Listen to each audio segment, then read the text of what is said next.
Midwest Muscle Car Challenge has been the must-attend racing event of the last 10 years. What started as a fun way for fellow gearheads to get together, learn, hone, and develop our driving skills is now evolved into a critical resource for our local Cancer Resource Center. With the shutdowns of 2020, we were not able to hold our annual event, and thus we were unable to contribute as much to the wonderful folks at the Lawrence County Cancer Research Center. Our mission was to always give as much as we possibly could to help our friends out and give them the resources they need to put up the best fight possible. Help us contribute to give all that we can. This year we were extremely fortunate to have our good friend and fellow hot rodder John Backus donate this custom one-of-a-kind helmet for us to raffle off. We will be selling tickets to win this helmet for $10 each, so please buy as many as you can and tell all your friends.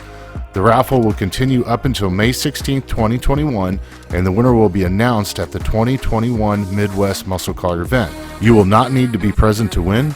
Click the link to purchase your tickets or give us a call directly at 618-943-4856. In the meantime, be sure to check out the other work John has done with his business, Rusty Goat Salvage and Chop Shop. You can find him on Facebook and Instagram.